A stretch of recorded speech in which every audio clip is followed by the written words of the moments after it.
ਭਗਵੰਤ ਮਾਨ ਸਰਕਾਰ ਨੇ ਜਾਂ ਜਿਹੜੀ ਮੌਜੂਦਾ ਸਰਕਾਰ ਆ ਉਹਨਾਂ ਨੇ ਜੇ ਕਿ ਇੱਕ ਵਿਧਾਇਕ ਇੱਕ ਪੈਨਸ਼ਨ ਦੀ ਗੱਲ ਕੀਤੀ ਹੈ, ਇਹ ਇੱਕ ਬਹੁਤ ਛੋਟਾ ਜਿਹਾ ਸਟੈਪ ਆ। ਸੱਤਾ ਦੇ ਵਿੱਚ ਕੋਈ ਵੀ ਧਿਰ ਹੋਵੇ, ਜਦੋਂ ਇਹਨਾਂ ਦੀ ਆਪਣੀ ਤਨਖਾਹ ਵਧਾਉਣ ਦੀ ਗੱਲ ਹੋਵੇ, ਆਪਣੀ ਪੈਨਸ਼ਨ ਵਧਾਉਣ ਦੀ ਗੱਲ ਹੋਵੇ, ਤੇ ਉੱਥੇ ਜਿੰਨੇ ਵੀ ਬਿੱਲ ਨੇ, ਜਿੰਨੇ ਵੀ ਮਤੇ ਨੇ, ਉਹ ਸਰਬਸੰਮਤੀ ਨਾਲ ਪਾਸ ਹੋ ਜਾਂਦੇ ਨੇ। ਜੇਕਰ ਸੱਤਾਧਾਰੀ ਧਿਰ ਉੱਪਰ ਵਾਲੀ ਤੇ ਨੀਚੇ ਵਾਲੀ ਮੋਦੀ ਸਾਹਿਬ ਦੇ ਕਹਿਣ ਵਾਂਗੂ ਡਬਲ ਇੰਜਨ ਦੀ ਸਰਕਾਰ ਹੋਵੇ ਤੇ ਫਿਰ ਗਵਰਨਰ ਸਾਹਿਬ ਛੇਤੀ ਕੰਮ ਕਰ ਦਿੰਦੇ ਨੇ, ਨਹੀਂ ਤੇ ਕਈ ਵਾਰ ਉਹ ਸੁਸਤ ਹੋਏ ਰਹਿੰਦੇ ਨੇ। ਜਦੋਂ ਆਮ ਬੰਦੇ ਦੀ ਪੀਪੇ 'ਚ ਆਟਾ ਨਹੀਂ ਹੁੰਦਾ ਤੇ ਉਹ ਕਰੋੜ ਦੀ ਬਜਾਏ 1 ਰੁਪਏ ਦੀ ਵੀ ਕਿੰਨੀ ਕੀਮਤ ਹੈ।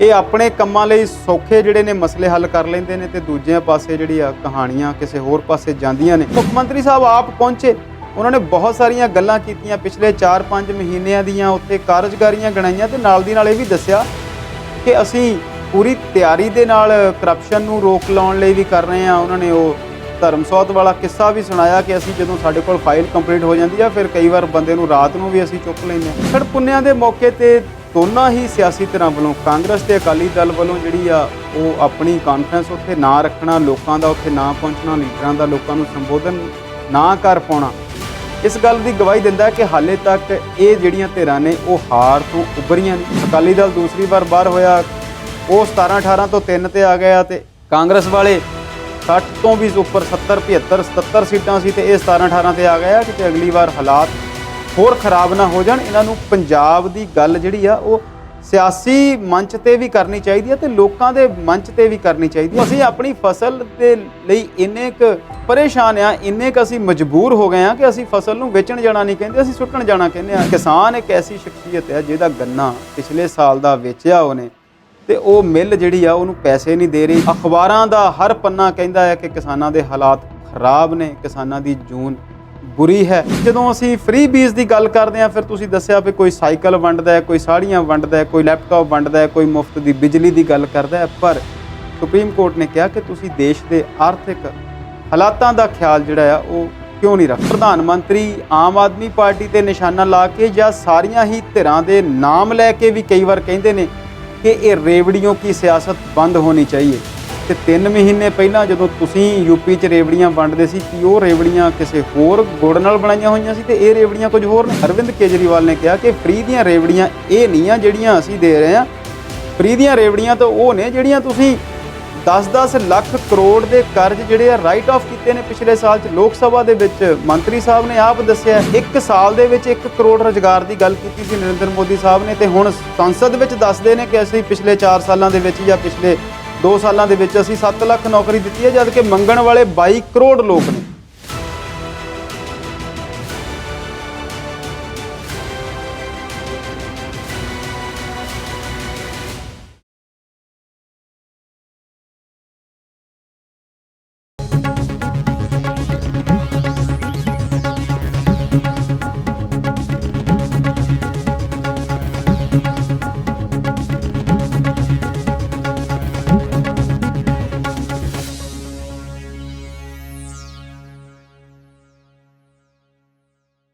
ਪੰਜਾਬੀ ਨੈਸ਼ਨਲ ਟੀਵੀ ਦੇਖ ਰਹੇ ਸਾਰੇ ਦਰਸ਼ਕਾਂ ਨੂੰ ਰਣਜੀਤ ਸਿੰਘ ਸਿੱਧੂ ਵੱਲੋਂ ਸਤਿ ਸ਼੍ਰੀ ਅਕਾਲ। ਵਿਚਾਰ ਚਰਚਾ ਪ੍ਰੋਗਰਾਮ ਲੈ ਕੇ ਆਪ ਦੀ ਸੇਵਾ ਦੇ ਵਿੱਚ ਹਾਜ਼ਰ ਹਾਂ।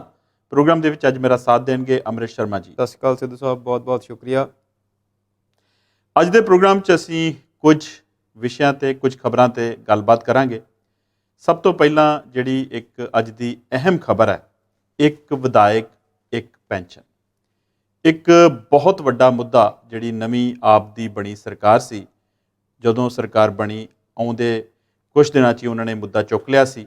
ਬਹੁਤ ਇਸ ਬਾਰੇ ਰੌਲਾ ਰੱਪਾ ਪਿਆ ਅਤੇ ਬਹੁਤ ਸਾਰਾ ਵਿਸਥਾਰ ਇਸ ਬਾਰੇ ਛਪਿਆ ਕਿ ਕਿਸ ਤਰੀਕੇ ਨਾਲ ਕੁਝ ਜਿਹੜੇ ਲੀਡਰ ਨੇ ਕਈ ਵਾਰ ਜਿਹੜੇ ਉਹ ਚੁਣੇ ਗਏ ਅਤੇ ਕਿੰਨੀ ਵਾਰੀ ਉਹ ਪੈਨਸ਼ਨ ਜਿਹੜੀ ਨੇ ਉਹ ਲੈ ਰਹੇ ਨੇ ਤੇ ਸਰਕਾਰ ਦੇ ਉੱਤੇ, ਲੋਕਾਂ 'ਤੇ ਇੱਕ ਕਿਸਮ ਦਾ ਬੋਝ ਉਹ ਬਣਿਆ ਪਿਆ ਹੈ। ਜਿਸ ਸਮੇਂ ਇਹ ਰੌਲਾ ਰੱਪਾ ਪਿਆ, ਉਸ ਤੋਂ ਬਾਅਦ ਕਈ ਹਫ਼ਤਿਆਂ ਜਾਂ ਕਈ ਮਹੀਨਿਆਂ ਬਾਅਦ ਇਸ ਤਰ੍ਹਾਂ ਦੀਆਂ ਖਬਰਾਂ ਵੀ ਸੋਸ਼ਲ ਮੀਡੀਆ 'ਤੇ ਆਉਣ ਲੱਗ ਪਈਆਂ ਕਿ ਆਪ ਸਰਕਾਰ ਨੇ, ਭਗਵੰਤ ਮਾਨ ਦੀ ਸਰਕਾਰ ਨੇ ਰੌਲਾ ਰੱਪਾ ਤਾਂ ਪਾਇਆ ਸੀ, ਪਰ ਇਸ ਦੇ ਉੱਤੇ ਕੋਈ ਵੀ ਜਿਹੜਾ ਹੈ ਉਹ ਅਮਲ ਨਹੀਂ ਹੋਇਆ। ਉਸੇ ਤਰ੍ਹਾਂ ਹੀ ਜਿਹੜੇ MLA ਨੇ ਉਹ ਉਸੇ ਤਰ੍ਹਾਂ ਹੀ ਪੈਨਸ਼ਨਾਂ ਜਿਹੜੀਆਂ ਨੇ ਲੈ ਰਹੇ ਨੇ। ਪਰ ਅੱਜ ਇਸ ਬਿੱਲ ਨੂੰ ਰਾਜਪਾਲ ਵੱਲੋਂ ਮਨਜ਼ੂਰੀ ਦੇ ਦਿੱਤੀ ਗਈ ਹੈ, ਜਿਸ ਨਾਲ ਹੁਣ ਇਸ ਦੇ ਉੱਤੇ ਰੋਕ ਲੱਗ ਜਾਵੇਗੀ ਤੇ ਸਿਰਫ ਇੱਕ ਵਿਧਾਇਕ ਨੂੰ ਇੱਕ ਹੀ ਪੈਨਸ਼ਨ ਮਿਲੇਗੀ। ਇਸ ਦੇ ਕੀ ਫਾਇਦੇ, ਕੀ ਨੁਕਸਾਨ ਹੋਣਗੇ, ਕੀ ਇਸ ਦਾ ਅਸਰ ਹੋਵੇਗਾ? ਸ਼ਰਮਾ ਜੀ ਕੀ ਕਹਿਣਾ ਚਾਹੋਗੇ? ਬਿਲਕੁਲ ਸਿੱਧੂ ਸਾਹਿਬ, ਤੁਸੀਂ ਗੱਲ ਲਗਭਗ ਜਿਹੜੀ ਆ ਉਹਨੂੰ ਪੂਰੀ ਤਫਸੀਲ ਦੇ ਦਿੱਤੀ ਕਿ ਜਦੋਂ ਇਸ ਸਰਕਾਰ ਨੇ ਹਾਲੀ ਸਹੁੰ ਚੁੱਕਣੀ ਸੀ, ਉਸ ਤੋਂ ਪਹਿਲਾਂ ਜਦੋਂ ਇਸ ਪਾਰਟੀ ਨੇ ਚੋਣ ਪ੍ਰਚਾਰ ਆਰੰਭਿਆ ਤੇ ਉਹਨਾਂ ਨੇ ਬਹੁਤ ਸਾਰੇ ਅਜਿਹੇ ਮੁੱਦੇ ਉਭਾਰੇ ਲੋਕਾਂ ਦੇ ਵਿੱਚ, ਜਿਹੜਾ ਲੋਕਾਂ ਨੂੰ ਲੱਗਿਆ ਕਿ ਇਹ ਜਿਹੜੀ ਪਾਰਟੀ ਅੱਜ ਸੱਤਾ 'ਚ ਆਵੇ ਤੇ ਚੰਗਾ ਕੰਮ ਕਰੇਗੀ ਤੇ ਬੀਤੇ ਦੀਆਂ ਜਿਹੜੀਆਂ ਊਣਤਾਈਆਂ ਆ ਉਹਨਾਂ ਨੂੰ ਹੱਲ ਕਰਨ ਦੇ ਵਿੱਚ ਵੀ ਬਹੁਤ ਸਾਰਾ ਇਹ ਯੋਗਦਾਨ ਕਰ ਸਕਦੇ ਨੇ। ਪ੍ਰਦੇਸ਼ ਦੀ ਆਰਥਿਕਤਾ ਜਿਹੜੀ ਆ ਉਹ ਠੀਕ ਹੋਵੇਗੀ। ਜੋ ਕੁਝ ਵੀ ਲੋਕਾਂ ਦੀਆਂ ਉਮੀਦਾਂ ਆਸਾਂ ਪਿਛਲੀਆਂ ਸਰਕਾਰਾਂ ਦੀਆਂ ਪਾਰਟੀਆਂ ਨੇ, ਪਿਛਲੀਆਂ ਪਾਰਟੀਆਂ ਦੀਆਂ ਸਰਕਾਰਾਂ ਨੇ ਪੂਰੀਆਂ ਨਹੀਂ ਕੀਤੀਆਂ, ਉਹਦੀ ਉਮੀਦ ਸੀ। ਤੇ ਮਾਰਚ ਦੇ ਵਿੱਚ ਜਦੋਂ ਸਰਕਾਰ ਬਣਦੀ ਆ ਤੇ ਸਭ ਤੋਂ ਪਹਿਲਾਂ ਜਿਹੜੇ ਕੀਤੇ ਜਾਣ ਵਾਲੇ ਕੰਮ ਸੀ, ਹਾਲਾਂਕਿ ਚਰਨਜੀਤ ਸਿੰਘ ਚੰਨੀ ਨੇ ਵੀ ਬਹੁਤ ਸਾਰੇ ਮੁਲਾਜ਼ਮਾਂ ਨੂੰ ਪੱਕੇ ਕਰਨ ਦੀ ਗੱਲ ਕੀਤੀ ਸੀ ਤੇ ਅੱਜ ਵੀ ਅਸੀਂ ਲਗਭਗ ਹਰ ਹਫ਼ਤੇ ਉਹ ਜਿਹੜੀ ਵਿਧਾਨ ਸਭਾ ਦੀ ਸਬ ਕਮੇਟੀ ਆ ਉਹਦਾ ਅਸੀਂ ਮੀਟਿੰਗ ਦੇਖਦੇ ਹਾਂ ਕਿ 36,000 ਮੁਲਾਜ਼ਮ ਜਿਹੜੇ ਆ ਅੱਜ ਪੱਕੇ ਹੋ ਜਾਣਗੇ, ਹਫ਼ਤੇ ਬਾਅਦ ਪੱਕੇ ਹੋ ਜਾਣਗੇ। ਇਸੇ ਤਰੀਕੇ ਦੇ ਨਾਲ ਅਸੀਂ ਮਾਈਨਿੰਗ ਪਾਲਿਸੀ, ਐਕਸਾਈਜ਼ ਪਾਲਿਸੀ, ਨਵੀਆਂ ਭਰਤੀਆਂ ਤੇ ਹੋਰ ਜਿਹੜੇ ਬਹੁਤ ਸਾਰੇ ਮੁੱਦੇ ਨੇ, ਚਾਹੇ ਉਹ ਡਰੱਗਸ ਦੀ ਗੱਲ ਹੈ, ਚਾਹੇ ਉਹ ਬੇਅਦਬੀ ਦੀ ਗੱਲ ਹੈ, ਉਹਨਾਂ ਦੀ ਜਿਹੜੀ ਆ ਚਰਚਾ ਸੁਣਦੇ ਰਹਿੰਦੇ ਹਾਂ। ਜਦੋਂ ਅਸੀਂ ਆਰਥਿਕ ਨਜ਼ਰੀਏ ਤੋਂ ਪੰਜਾਬ ਦੀ ਜਾਂ ਕਿਸੇ ਵੀ ਸੂਬੇ ਦੀ ਗੱਲ ਕਰਦੇ ਹਾਂ, ਫਿਰ ਸਿੱਧੂ ਸਾਹਿਬ ਅਸੀਂ ਅਕਸਰ ਪਲੈਨਡ ਐਕਸਪੈਂਡੀਚਰ ਤੇ ਨਾਨ ਪਲੈਨ ਐਕਸਪੈਂਡੀਚਰ ਦੀ ਗੱਲ ਵੀ ਦੇਖਦੇ ਹਾਂ ਜੀ। ਯੋਜਨਾਵਾਂ ਤੇ ਐਲਾਨਾਂ ਤੇ ਕਰ ਦਿੱਤੇ ਜਾਣ ਵਾਲੇ ਖਰਚ, ਫ੍ਰੀ ਬੀਜ਼ ਦੀਆਂ ਗੱਲਾਂ ਅਸੀਂ ਕਰਦੇ ਹਾਂ। ਸਾਡਾ ਅਗਲਾ ਇੱਕ ਮੁੱਦਾ ਵੀ ਹੈ ਫ੍ਰੀ ਬੀਜ਼ ਤੇ ਉਹਦੀ ਵੀ ਗੱਲ ਕਰਾਂਗੇ। ਤੇ ਸਭ ਤੋਂ ਜਿਹੜੀ ਵੱਡੀ ਚੀਜ਼ ਸਾਹਮਣੇ ਆਉਂਦੀ ਆ ਉਹ ਆਉਂਦੀ ਆ ਕਿ ਚਾਹੇ ਉਹ ਵੱਡੇ ਅਫਸਰ ਨੇ, ਨੌਕਰਸ਼ਾਹ ਨੇ ਤੇ ਚਾਹੇ ਉਹ ਲੀਡਰ ਨੇ, ਇਹਨਾਂ ਨੂੰ ਬਹੁਤ ਸਾਰੀਆਂ ਸਹੂਲਤਾਂ ਮਿਲਦੀਆਂ ਨੇ। ਸੱਤਾ ਦੇ ਵਿੱਚ ਕੋਈ ਵੀ ਧਿਰ ਹੋਵੇ, ਜਦੋਂ ਇਹਨਾਂ ਦੀ ਆਪਣੀ ਤਨਖਾਹ ਵਧਾਉਣ ਦੀ ਗੱਲ ਹੋਵੇ, ਆਪਣੀ ਪੈਨਸ਼ਨ ਵਧਾਉਣ ਦੀ ਗੱਲ ਹੋਵੇ ਤੇ ਉੱਥੇ ਜਿੰਨੇ ਵੀ ਬਿੱਲ ਨੇ, ਜਿੰਨੇ ਵੀ ਮਤੇ ਨੇ, ਉਹ ਸਰਬਸੰਮਤੀ ਨਾਲ ਪਾਸ ਹੋ ਜਾਂਦੇ ਨੇ। ਪਰ ਇਸ ਸਰਕਾਰ ਨੇ ਆਉਂਦਿਆਂ ਸਾਰ ਹੀ ਜਿਹੜਾ ਇੱਕ ਬਿੱਲ ਲੈ ਕੇ ਆਂਦਾ, ਇੱਕ ਮਤਾ ਲੈ ਕੇ ਆਂਦਾ, ਉਹ ਇਹਨਾਂ ਦੀ ਪੈਨਸ਼ਨ ਜਿਹੜੀ ਆ ਉਹਨੂੰ ਘਟਾਉਣ ਲਈ ਸੀ, ਜਾਂ ਤੁਸੀਂ ਇੱਦਾਂ ਕਹਿ ਲਓ ਕਿ ਰੀਜਨਲ ਕਰਨ ਲਈ ਸੀ ਕਿ ਹਰ ਵਾਰ ਜਦੋਂ ਤੁਸੀਂ ਅਗਲੀ ਵਾਰ ਜਿੱਤ ਕੇ ਉਹਦੇ ਵਿੱਚ ਇੱਕ ਤਮਗਾ ਹੋਰ ਲੈ ਲੈਣੇ ਕਿ ਅਸੀਂ 2 ਵਾਰ ਦੇ ਐਮਐਲਏ ਹੋ ਗਏ, ਅਸੀਂ 3 ਵਾਰ ਦੇ ਐਮਐਲਏ ਹੋ ਗਏ, ਤੇ ਉਹਨਾਂ ਨੂੰ ਇੱਕ ਵਿਸ਼ੇਸ਼ ਜਿਹੜਾ ਆ ਵੱਡੀ ਅਮਾਊਂਟ ਜਿਹੜੀ ਉਹਦੇ 'ਚ ਐਡ ਅਪ ਹੋ ਜਾਂਦੀ ਸੀ। ਹਾਲਾਂਕਿ ਕਾਨੂੰਨੀ ਤੌਰ 'ਤੇ ਪੈਨਸ਼ਨ ਭਾਵੇਂ ਇੱਕ ਹੀ ਸੀ, ਪਰ ਉਹ ਹਰ ਵਾਰ ਦੀ ਜਿਹੜੀ ਜਿੰਨੀ ਵਾਰ ਦੇ ਤੁਸੀਂ ਜੇਤੂ ਆ ਉਨੀ ਵਾਰ ਦੀ ਇੱਕ ਬਿਗ ਅਮਾਊਂਟ ਜਿਹੜੀ ਉਹਦੇ 'ਚ ਐਡ ਹੋ ਜਾਂਦੀ ਸੀ। ਬਹੁਤ ਸੌਖਾ ਕੰਮ ਸੀ ਕਿਉਂਕਿ ਵੱਡੀ ਮੈਂਡੇਟ ਸੀ ਇਹਨਾਂ ਕੋਲ, ਵੱਡੀ ਗਿਣਤੀ ਸੀ ਆਮ ਆਦਮੀ ਪਾਰਟੀ ਦੀ 117 ਚੋਂ 92। ਅਸੀਂ ਇਹ ਗੱਲਾਂ ਰੋਜ਼ ਕਰਦੇ ਹਾਂ, ਪਰ ਸੰਵਿਧਾਨ ਦੇ ਵਿਦਿਆਰਥੀ ਹੋਣ ਦੇ ਨਾਤੇ ਜਾਂ ਰਾਜਨੀਤੀ ਨੂੰ ਜਾਣਦੇ ਹੋਣ ਦੇ ਨਾਤੇ ਸਾਰੇ ਦਰਸ਼ਕ ਇਹ ਗੱਲ ਜਾਣਦੇ ਨੇ ਕਿ ਵਿਧਾਨ ਸਭਾ ਵੱਲੋਂ ਪੇਸ਼ ਕੀਤਾ ਮਤਾ ਜਦ ਤੱਕ ਰਾਜਪਾਲ ਸਾਈਨ ਨਹੀਂ ਕਰਦੇ ਤਦ ਤੱਕ ਉਹ ਕਾਨੂੰਨ ਨਹੀਂ ਬਣਦਾ। ਤੁਸੀਂ ਇੱਦਾਂ ਦੇਖੋ ਕਿ ਇਸੇ ਗੱਲ ਕਰਕੇ ਇਹ ਜਿਹੜਾ ਮੁੱਦਾ ਸੀ 2, 3, 4, 5 ਮਹੀਨੇ ਲਗਭਗ ਲਟਕਦਾ ਰਿਹਾ। ਜੇ ਮਾਰਚ ਦੀ ਗੱਲ ਕਰੀਏ, ਅਪ੍ਰੈਲ 'ਚ ਵੀ ਪਾਸ ਹੋਇਆ ਸੀ ਤੇ ਅਗਸਤ 'ਚ ਜਾ ਕੇ ਲਾਗੂ ਹੋਇਆ। ਇਸੇ ਕਰਕੇ ਤੁਸੀਂ ਉਸ ਗੱਲ ਦਾ ਜ਼ਿਕਰ ਕੀਤਾ ਕਿ ਬਾਅਦ ਵਿੱਚ ਜਦੋਂ ਹਰ ਮਹੀਨੇ ਪੈਨਸ਼ਨ ਅਲਾਟ ਹੁੰਦੀ ਸੀ ਤੇ ਕੋਈ ਨਾ ਕੋਈ ਉਹਦੀ ਖਬਰ, ਕੋਈ ਨਾ ਕੋਈ ਉਹਦੀ ਸੁਰਖੀ ਜਿਹੜੀ ਆ ਉਹ ਬਾਹਰ ਨਿਕਲ ਕੇ ਆ ਜਾਂਦੀ ਸੀ। ਹੁਣ ਇਹ ਗੱਲ ਜਿਹੜੀ ਆ ਉਹ ਵਿਚਾਰਨਯੋਗ ਨਹੀਂ ਕਿ ਗਵਰਨਰ ਸਾਹਿਬ ਨੇ ਇੰਨਾ ਟਾਈਮ ਕਿਉਂ ਲਾਇਆ, ਕਿਉਂ ਉਹਨਾਂ ਨੇ ਪਾਸ ਨਹੀਂ ਕੀਤਾ, ਕਿਉਂਕਿ ਮਾਣਯੋਗ ਗਵਰਨਰ ਸਾਹਿਬ ਨੇ, ਅਸੀਂ ਉਹਨਾਂ ਨੂੰ ਪੁਆਇੰਟ ਆਊਟ ਨਹੀਂ ਕਰ ਸਕਦੇ, ਬਹੁਤ ਸਾਰੇ ਕੰਮ ਹੁੰਦੇ ਨੇ, ਬਹੁਤ ਬਿਜ਼ੀ ਰਹੇ ਹੋਣਗੇ ਜ਼ਾਹਿਰਾ ਤੌਰ 'ਤੇ। ਤੇ ਅਸੀਂ ਇਹ ਵੀ ਜਾਣਦੇ ਹਾਂ ਕਿ ਕੇਂਦਰ ਤੇ ਰਾਜਾਂ ਦੇ ਸਬੰਧ ਜਿਹੜੇ ਨੇ ਉਹ ਸੱਤਾਧਾਰੀ ਧਿਰਾਂ ਦੀ ਹੋਂਦ ਦੇ ਨਾਲ ਬਦਲਦੇ ਨੇ। ਜੇਕਰ ਸੱਤਾਧਾਰੀ ਧਿਰ ਉੱਪਰ ਵਾਲੀ ਤੇ ਨੀਚੇ ਵਾਲੀ ਮੋਦੀ ਸਾਹਿਬ ਦੇ ਕਹਿਣ ਵਾਂਗੂ ਡਬਲ ਇੰਜਨ ਦੀ ਸਰਕਾਰ ਹੋਵੇ ਤੇ ਫਿਰ ਗਵਰਨਰ ਸਾਹਿਬ ਛੇਤੀ ਕੰਮ ਕਰ ਦਿੰਦੇ ਨੇ, ਨਹੀਂ ਤੇ ਕਈ ਵਾਰ ਉਹ ਸੁਸਤ ਹੋਏ ਰਹਿੰਦੇ ਨੇ। ਹੁਣ ਅੱਜ ਇਹ ਗੱਲ ਫਾਈਨਲੀ ਜਿਹੜੀ ਆ ਉਹ ਸਾਹਮਣੇ ਆ ਗਈ ਆ ਤੇ ਇਸ ਗੱਲ ਦੇ ਉੱਤੇ ਹੁਣ ਇੱਦਾਂ ਤੁਸੀਂ ਕਹਿ ਸਕਦੇ ਆ ਕਿ ਸਰਕਾਰ ਇਸ ਮਸਲੇ ਤੋਂ ਕੁਝ ਕੁ ਕਰੋੜ ਰੁਪਏ ਸਾਲਾਨਾ ਜਿਹੜੇ ਆ ਉਹ ਬਚਾ ਸਕੇਗੀ। ਸਿੱਧੂ ਸਾਹਿਬ, ਇਹਦੇ ਨਾਲ ਦੀ ਨਾਲ ਜ਼ਿਕਰ ਕਰਨਾ ਬਣਦਾ ਹੈ ਬਹੁਤ ਸਾਰੀਆਂ ਹੋਰ ਸਹੂਲਤਾਂ ਨੇ ਜਿਹੜੀਆਂ ਮਾਨਯੋਗ ਐਮਐਲਏਜ਼ ਨੂੰ ਜਦੋਂ ਉਹ ਸਦਨ ਦਾ ਹਿੱਸਾ ਬਣਦੇ ਨੇ ਤੇ ਉਹਨਾਂ ਨੂੰ ਮਿਲਦੀਆਂ ਨੇ ਜੀ। ਅਸੀਂ ਦੇਖਿਆ ਪਿਛਲੀ ਜਦੋਂ ਸੈਸ਼ਨ ਸੀਗਾ ਹੁਣੇ ਥੋੜ੍ਹੇ ਦਿਨ ਪਹਿਲਾਂ ਤੇ ਬਾਜਵਾ ਸਾਹਿਬ ਨੇ ਐਮਐਲਏਜ਼ ਦੀਆਂ ਤਨਖਾਹਾਂ ਤੇ ਪੈਨਸ਼ਨਸ ਨੂੰ ਲੈ ਕੇ ਜਿਹੜਾ ਕੁਝ ਮੁੱਦਾ ਚੁੱਕਿਆ ਤੇ ਭਗਵੰਤ ਮਾਨ ਨੇ ਉਹਨਾਂ ਦਾ ਬਹੁਤ ਸਖਤੀ ਨਾਲ ਜਵਾਬ ਵੀ ਦਿੱਤਾ ਤੇ ਵਿਰੋਧ ਵੀ ਕੀਤਾ। ਉਹਨਾਂ ਨੇ ਇੱਥੋਂ ਤੱਕ ਇਹ ਵੀ ਕਿਹਾ ਕਿ ਤੁਹਾਨੂੰ ਪਹਿਲਾਂ ਪਤਾ ਹੈ ਕਿ ਇਸ ਨੌਕਰੀ ਲਈ ਜਦੋਂ ਤੁਸੀਂ ਸਿਲੈਕਸ਼ਨ ਹੋਣ ਲੱਗੀ ਆ, ਤੁਸੀਂ ਇਹਦੇ ਲਈ ਅਪਲਾਈ ਕਰਦੇ ਤਾਂ ਤੁਹਾਨੂੰ ਪਤਾ ਸੀ ਕਿ ਬਤੌਰ ਐਮਐਲਏ ਤੁਹਾਨੂੰ ਇੰਨੀ ਤਨਖਾਹ ਮਿਲਣੀ ਹੈ ਤੇ ਤੁਸੀਂ ਇੱਥੇ ਆਏ ਕਿਉਂ ਸੀ।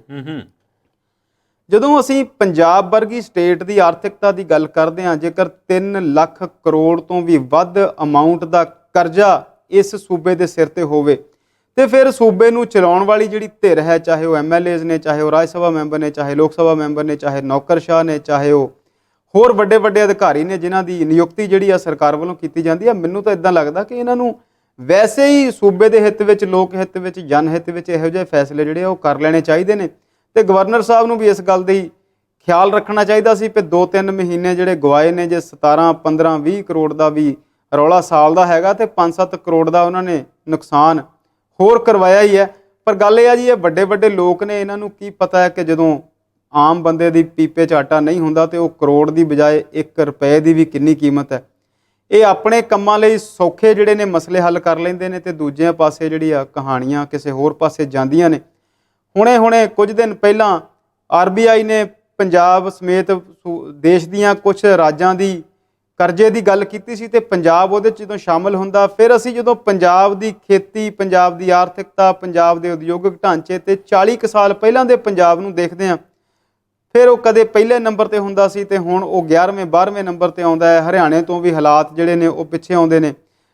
ਸਿੱਧੂ ਸਾਹਿਬ, ਬੀਤੇ 2 ਕੁ ਦਿਨ ਪਹਿਲਾਂ ਹੀ ਮੈਂ ਇੱਕ ਦਿਨ ਜਿੱਦਣ ਬਿਹਾਰ ਦੇ ਵਿੱਚ ਸੱਤਾ ਪਰਿਵਰਤਨ ਹੋਇਆ, ਉਸ ਦਿਨ ਉਹਨਾਂ ਦੀ ਗੱਲ ਦੇਖਦਾ ਸੀ। 12 ਕਰੋੜ ਦੀ ਬਿਹਾਰ ਦੀ ਆਬਾਦੀ ਹੈ ਜੀ ਤੇ ਉਹਨਾਂ ਦਾ ਜਿਹੜਾ ਕੁੱਲ ਕਰਜ਼ਾ ਆ ਉਹ ਪੌਣੇ 2 ਲੱਖ ਕਰੋੜ ਹੈ, ਜਦ ਕਿ ਪੰਜਾਬ ਦੀ ਆਬਾਦੀ 3 ਕਰੋੜ ਦੇ ਨੇੜੇ ਤੇੜੇ ਆ ਤੇ ਇਹਨਾਂ ਦਾ ਕਰਜ਼ਾ 3 ਲੱਖ ਕਰੋੜ ਤੋਂ ਵੀ ਵੱਧ ਹੈ। ਬਹੁਤ ਵੱਡਾ ਫਰਕ ਹੈ। ਬਟ ਇੱਕ ਵੱਡਾ ਗੈਪ ਹੈ। ਜੇ ਬਿਹਾਰ ਦੇ ਕੋਲ ਸਾਡੇ ਨਾਲੋਂ ਘੱਟ ਕਰਜ਼ਾ ਹੈ, ਅਸੀਂ ਉੱਦਾਂ ਉਹਨਾਂ ਨੂੰ ਹਰ ਪਾਸੇ ਨੀਵੇਂ ਦੇਖਦੇ ਹਾਂ, ਪਰ ਇਸ ਮਾਮਲੇ 'ਚ ਵੀ ਉਹ ਸਾਡੇ ਨਾਲੋਂ ਚੰਗੇ ਨੇ ਕਿ ਉਹਨਾਂ ਦੇ ਕੋਲ ਜਿਹੜਾ ਕਰਜ਼ਾ ਹੈ ਉਹ ਬਹੁਤ ਘੱਟ ਹੈ। ਸੋ ਅਸੀਂ ਗੱਲ ਨੂੰ ਵਾਪਸ ਉੱਥੇ ਲੈ ਕੇ ਆਈਏ ਕਿ ਭਗਵੰਤ ਮਾਨ ਸਰਕਾਰ ਨੇ ਜਾਂ ਜਿਹੜੀ ਮੌਜੂਦਾ ਸਰਕਾਰ ਆ, ਉਹਨਾਂ ਨੇ ਜੇ ਕਿ ਇੱਕ ਵਿਧਾਇਕ ਇੱਕ ਪੈਨਸ਼ਨ ਦੀ ਗੱਲ ਕੀਤੀ ਹੈ, ਇਹ ਇੱਕ ਬਹੁਤ ਛੋਟਾ ਜਿਹਾ ਸਟੈਪ ਆ। ਤੁਸੀਂ ਇਹਨੂੰ ਟਿਨੀ ਸਟੈਪ ਕਹਿ ਸਕਦੇ ਆ। ਲੋਟ ਟੂ ਡੂ ਯੈਟ, ਹਾਲੇ ਬਹੁਤ ਕੁਝ ਕਰਨਾ ਬਾਕੀ ਆ ਤੇ ਆਸ ਕਰਦੇ ਆ ਕਿ ਸਰਕਾਰਾਂ ਕੁਝ ਕਰਦੀਆਂ ਰਹਿਣਗੀਆਂ। ਬਿਲਕੁਲ ਜੀ, ਇਹ ਸ਼ਰਮਾ ਜੀ ਤੁਹਾਡੀ ਗੱਲ ਸਹੀ ਹੈ ਕਿ ਭਾਵੇਂ ਇੱਕ ਛੋਟਾ ਕਦਮ ਹੈ ਪਰ ਇਸ ਨਾਲ ਕੁਝ ਬਚਤ ਹੋਵੇਗੀ, ਇਹਨਾਂ ਪੈਸਿਆਂ ਨੂੰ ਕਿਤੇ ਨਾ ਕਿਤੇ ਵਰਤਿਆ ਜਾ ਸਕੇਗਾ, ਪਰ ਇੱਕ ਚੰਗਾ ਪ੍ਰਭਾਵ ਆਮ ਲੋਕਾਂ ਤੇ ਜਾਵੇਗਾ। ਕਿਉਂਕਿ ਜੇਕਰ ਇੱਕ ਆਮ ਵਿਅਕਤੀ ਜਿਹੜਾ ਹੈ ਸਾਰੀ ਜ਼ਿੰਦਗੀ ਕੰਮ ਕਰਦਾ ਹੈ, 65 ਸਾਲ ਤੱਕ 68 ਸਾਲ ਤੱਕ ਕੰਮ ਕਰਦਾ ਹੈ ਤੇ ਫਿਰ ਉਸ ਨੂੰ ਜਾ ਕੇ ਕਿਤੇ ਪੈਨਸ਼ਨ ਮਿਲਦੀ ਹੈ। ਤੇ ਇਸੇ ਤਰ੍ਹਾਂ ਹੀ ਜੇਕਰ MLA ਜਿਹੜੇ ਨੇ, ਜੇਕਰ ਇੱਕ ਵਾਰੀ ਵੀ ਬਣ ਜਾਣ ਉਸ ਤੋਂ ਬਾਅਦ ਨਾ ਬਣਨ ਤੇ ਉਹ ਬਹੁਤ ਛੋਟੀ ਉਮਰ ਤੇ MLA ਤੋਂ ਬਾਅਦ ਵੀ ਜਿਹੜੀ ਉਹਨਾਂ ਨੂੰ ਪੈਨਸ਼ਨ ਜਿਹੜੀ ਹੈ ਮਿਲਣ ਲੱਗ ਪੈਂਦੀ ਹੈ ਤੇ ਲੰਬਾ ਸਮਾਂ ਪੈਨਸ਼ਨਾਂ ਮਿਲਦੀਆਂ ਨੇ। ਤੇ ਜੇਕਰ ਜ਼ਿਆਦਾ ਵਾਰੀ MLA ਬਣਦੇ ਨੇ ਤੇ ਫਿਰ ਕਈ ਪੈਨਸ਼ਨਾਂ ਐਡ ਹੋ ਕੇ ਬਹੁਤ ਵੱਡੀ ਅਮਾਊਂਟ ਹੋ ਜਾਂਦੀ ਹੈ। ਸੋ ਮੈਨੂੰ ਲੱਗਦਾ ਕਿ ਇਹ ਇੱਕ ਵਧੀਆ ਕਦਮ ਹੈ ਸਰਕਾਰ ਦਾ ਤੇ ਇਸ ਦਾ ਜਿਹੜਾ ਜੀ ਹਰ ਵਰਗ ਨੂੰ, ਲੋਕਾਂ ਨੂੰ ਜਿਹੜਾ ਜੀ ਇਸ ਫੈਸਲੇ ਦੇ ਉੱਤੇ ਖੁਸ਼ੀ ਜਿਹੜੀ ਮਹਿਸੂਸ ਹੋ ਰਹੀ ਹੈ। ਪੰਜਾਬੀ ਨੈਸ਼ਨਲ TV ਤੇ ਗੱਲਬਾਤ ਕਰ ਰਹੇ ਸੀ ਇੱਕ ਵਿਧਾਇਕ ਇੱਕ ਪੈਨਸ਼ਨ ਬਾਰੇ। ਇੱਕ ਲੈਂਦੇ ਹਾਂ ਜੀ ਬ੍ਰੇਕ ਤੇ ਬ੍ਰੇਕ ਤੋਂ ਬਾਅਦ ਫਿਰ ਵਾਪਸ ਪਰਤਦੇ ਹਾਂ ਵਿਚਾਰ ਚਰਚਾ ਲੈ ਕੇ।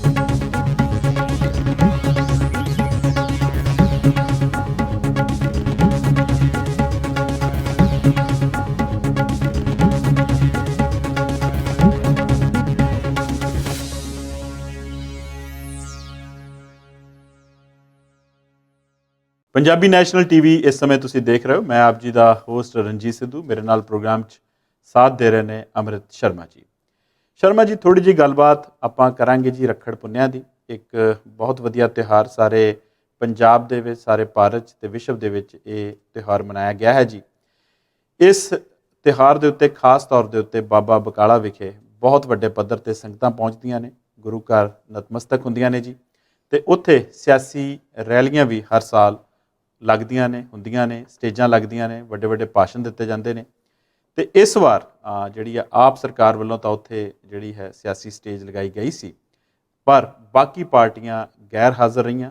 ਆਪ ਸਰਕਾਰ ਵੱਲੋਂ ਜਿਹੜੇ ਪੰਜਾਬ ਸਰਕਾਰ ਦੇ ਕੰਮ ਉੱਥੇ ਗਿਣਾਏ ਗਏ, ਕੁਝ ਨਵੇਂ ਲੋਕਾਂ ਨਾਲ ਵਾਅਦੇ ਵੀ ਕੀਤੇ ਗਏ। ਕੀ ਕਹਿਣਾ ਚਾਹੋਗੇ ਇਸ ਦੇ ਬਾਰੇ? ਬਿਲਕੁਲ, ਤੁਸੀਂ ਠੀਕ ਦੱਸਿਆ ਜੀ। ਸਾਡਾ ਤਿਉਹਾਰ ਜਿਹੜਾ ਹੈ, ਸਾਡੇ ਮੇਲੇ ਨੇ, ਸਾਡੇ ਤਿਉਹਾਰ ਨੇ, ਸਾਡੇ ਫੰਕਸ਼ਨਸ ਨੇ, ਇਹੀ ਸਾਡੇ ਸਮਾਜ ਦੇ ਵਿੱਚ ਇੱਕ ਸੂਤਰ ਹੈ ਜਿਹਦੇ ਨਾਲ ਅਸੀਂ ਇੱਕ ਦੂਸਰੇ ਨਾਲ ਜੁੜੇ ਰਹਿੰਦੇ ਹਾਂ ਤੇ ਇਹੋ ਜਿਹੇ ਦਿਨ ਸਾਨੂੰ ਮਿਲਦੇ ਰਹਿੰਦੇ ਨੇ ਮਨਾਉਣ ਲਈ।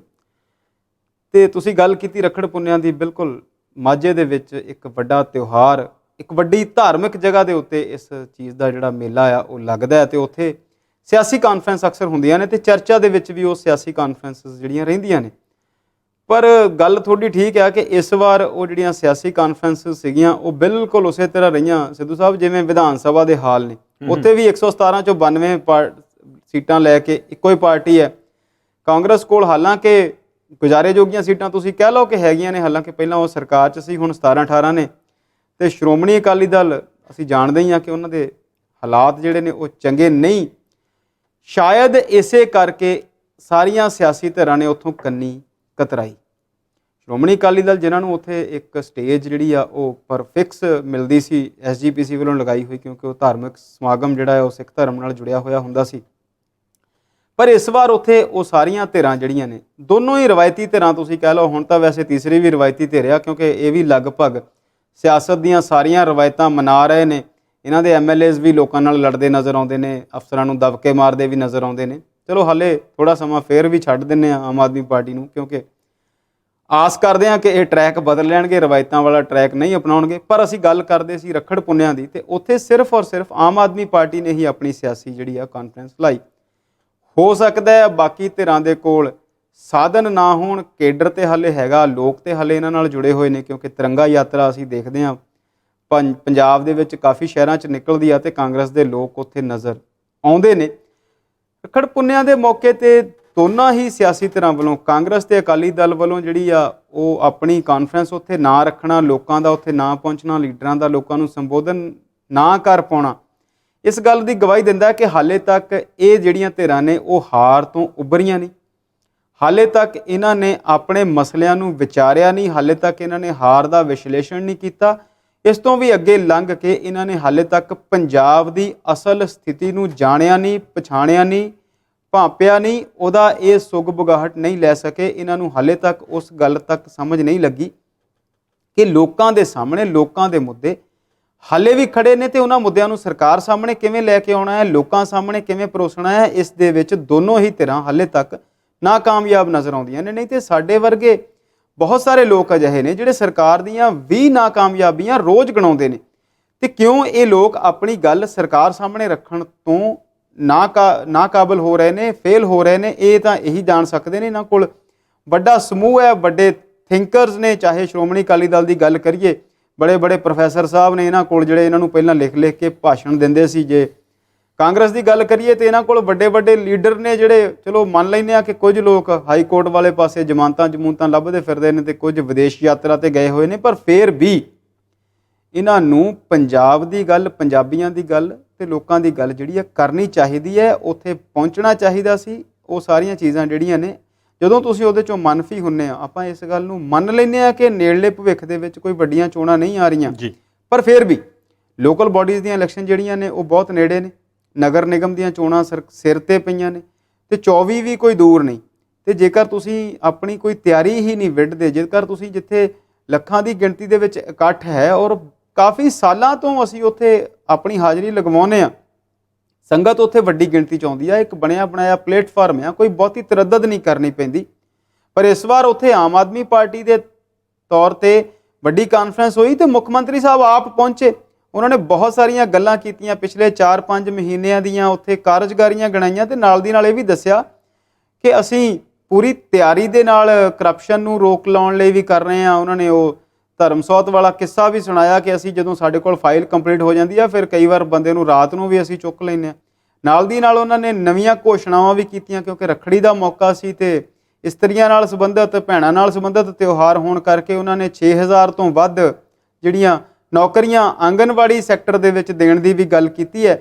ਪਰ ਇਹਨਾਂ ਦੋਨਾਂ ਵੱਡੀਆਂ ਧਿਰਾਂ ਦਾ ਉੱਥੋਂ ਗੈਰ ਹਾਜ਼ਰ ਹੋਣਾ ਜਿਹੜਾ ਆ ਉਹ ਇਸੇ ਗੱਲ ਦੀ ਗੱਲ ਆ ਕਿ ਇਹ ਹਾਲੇ ਤੱਕ ਪੰਜਾਬ ਦੀ ਸਤ੍ਹਾ ਤੇ ਪਹੁੰਚੇ ਨਹੀਂ। ਪਰ ਇਹਨਾਂ ਨੂੰ ਸਮਝਣੀ ਗੱਲ ਚਾਹੀਦੀ ਹੈ ਕਿ ਜੇਕਰ ਤੁਸੀਂ ਇਸ ਖਲਾ ਨੂੰ ਪੂਰਾ ਨਹੀਂ ਕਰੋਗੇ, ਜੇਕਰ ਤੁਸੀਂ ਵਿਰੋਧੀ ਧਿਰ ਦੀ ਭੂਮਿਕਾ ਸਹੀ ਤਰੀਕੇ ਨਾਲ ਨਹੀਂ ਨਿਭਾਓਗੇ, ਜੇਕਰ ਅਕਾਲੀ ਦਲ ਵਾਂਗ ਤੁਸੀਂ ਆਪਸ ਦੇ ਵਿੱਚ ਕਿਤੇ ਗਵਾਚੇ ਰਹੋਗੇ, ਤੇ ਕਾਂਗਰਸ ਦੇ ਵਾਂਗ ਜੇਕਰ ਵੱਡੇ ਵੱਡੇ ਲੀਡਰ ਜਿਹੜੇ ਉਹ ਸਟੇਟ ਤੋਂ ਬਾਹਰ ਰਹਿਣਗੇ, ਤਾਂ ਫਿਰ ਜਿਹੜੀ ਕੇਂਦਰ ਦੀ ਧਿਰ ਹੈ, ਜਿਹੜੀ ਪੰਜਾਬ ਦੇ ਵਿੱਚ, ਜਿਹਨੂੰ ਤੁਸੀਂ ਹਾਲੇ ਤੱਕ ਇਹ ਸਮਝਦੇ ਆ ਕਿ BJP ਤਾਂ ਅਕਾਲੀ ਦਲ ਦਾ ਛੋਟਾ ਭਰਾ ਸੀ, ਜਾਂ ਉਹ 2 ਸੀਟਾਂ ਵਾਲੇ ਨੇ ਜਾਂ 3 ਸੀਟਾਂ ਵਾਲੇ ਨੇ, ਉਹਨਾਂ ਨੇ ਆਪਣੀ ਜਿਹੜੀ ਪਕੜ ਆ ਉਹ ਹੌਲੀ ਹੌਲੀ ਜਿਹੜੀ ਆ ਉਹ ਵਧਾਉਣੀ ਸ਼ੁਰੂ ਕੀਤੀ ਹੋਈ ਹੈ। ਇੱਦਾਂ ਨਾ ਹੋਵੇ ਕਿ ਇਹ ਅਕਾਲੀ ਦਲ ਦੂਸਰੀ ਵਾਰ ਬਾਹਰ ਹੋਇਆ, ਉਹ 17-18 ਤੋਂ 3 ਤੇ ਆ ਗਿਆ, ਤੇ ਕਾਂਗਰਸ ਵਾਲੇ 60 ਤੋਂ ਵੀ ਉੱਪਰ 70, 75, 77 ਸੀਟਾਂ ਸੀ, ਤੇ ਇਹ 17-18 ਤੇ ਆ ਗਿਆ। ਕਿਤੇ ਅਗਲੀ ਵਾਰ ਹਾਲਾਤ ਹੋਰ ਖਰਾਬ ਨਾ ਹੋ ਜਾਣ। ਇਹਨਾਂ ਨੂੰ ਪੰਜਾਬ ਦੀ ਗੱਲ ਜਿਹੜੀ ਆ ਉਹ ਸਿਆਸੀ ਮੰਚ ਤੇ ਵੀ ਕਰਨੀ ਚਾਹੀਦੀ ਹੈ, ਤੇ ਲੋਕਾਂ ਦੇ ਮੰਚ ਤੇ ਵੀ ਕਰਨੀ ਚਾਹੀਦੀ ਹੈ। ਲੋਕਾਂ ਦੀ ਗੱਲ ਉੱਥੇ ਰੱਖਣੀ ਜਿਹੜੀ ਆ ਉਹ ਬਹੁਤ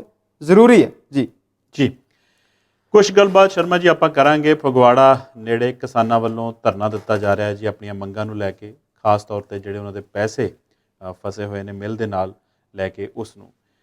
ਜਦੋਂ ਆਪਾਂ ਕਿਸਾਨਾਂ ਦੇ ਧਰਨੇ ਦੀ ਗੱਲ ਕਰਦੇ ਹਾਂ ਤਾਂ ਆਪਾਂ ਨੂੰ ਇੱਕ ਬਹੁਤ ਵੱਡਾ ਧਰਨਾ ਜਿਹੜਾ ਦਿੱਲੀ ਵਾਲਾ ਧਰਨਾ ਉਹ ਯਾਦ ਆ ਜਾਂਦਾ ਹੈ, ਅਤੇ ਕਿਸ ਤਰੀਕੇ ਨਾਲ ਕਿਸਾਨਾਂ ਨੇ ਉੱਥੇ ਜਿੱਤ ਪ੍ਰਾਪਤ ਕੀਤੀ, ਉਹ ਸਾਰੀਆਂ ਗੱਲਾਂ ਜਿਹੜੀਆਂ ਨੇ ਯਾਦ ਆ ਜਾਂਦੀਆਂ ਨੇ। ਅਤੇ ਹੁਣ ਵੀ ਕਿਸਾਨਾਂ ਨੂੰ ਆਪਣੀਆਂ ਮੰਗਾਂ ਨੂੰ ਲੈ ਕੇ ਵੱਖ-ਵੱਖ ਸਮੇਂ 'ਤੇ ਜਿਹੜੇ ਨੇ ਧਰਨੇ ਪੰਜਾਬ ਦੇ ਵਿੱਚ ਲਾਉਣੇ ਪੈ ਰਹੇ ਨੇ। ਫਗਵਾੜਾ ਮਿੱਲ ਵਾਲਾ ਜਿਹੜਾ ਮਸਲਾ ਹੈ ਉਹ ਕਾਫੀ ਗੰਭੀਰ ਹੈ, ਕਿਉਂਕਿ ਲੰਬੇ ਸਮੇਂ ਤੋਂ ਕਿਸਾਨਾਂ ਦੇ ਪੈਸੇ ਜਿਹੜੇ ਨੇ ਉਹ ਫਸੇ ਹੋਏ ਨੇ, ਅਤੇ ਪੈਸੇ ਬਗੈਰ ਖੇਤੀ ਕਰਨੀ, ਘਰ ਦੇ ਗੁਜ਼ਾਰੇ ਕਰਨੇ ਜਾਂ ਹੋਰ ਕੰਮ ਕਰਨੇ ਜਿਹੜੇ ਬੜੇ ਮੁਸ਼ਕਲ ਹੋ ਜਾਂਦੇ ਨੇ। ਸੋ ਕੀ ਕਹਿਣਾ ਚਾਹੋਗੇ ਇਸ ਧਰਨੇ ਬਾਰੇ? ਬਿਲਕੁਲ ਸਿੱਧੂ ਸਾਹਿਬ, ਤੁਸੀਂ ਸਹੀ ਫਰਮਾਇਆ।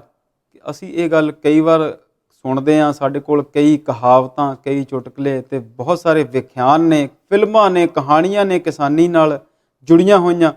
ਕਿਤੇ ਉਹ ਟੈਕਸ ਦੀ ਗੱਲ ਹੈ, ਕਿਤੇ ਉਹ ਫਸਲ ਦੇ ਖਰਾਬ ਹੋਣ ਦੀ ਗੱਲ ਹੈ, ਕਿਤੇ ਉਹ ਕੁਦਰਤੀ ਆਫਤਾਂ ਦੀ ਗੱਲ ਹੈ, ਕਿਤੇ ਉਹ ਪਾਣੀ ਨਾਲ ਸਮੱਸਿਆ ਹੈ, ਕਿਤੇ ਮੌਸਮ ਦੀ ਜਿਹੜੀ ਆ ਪ੍ਰਕੋਪ ਹੈ।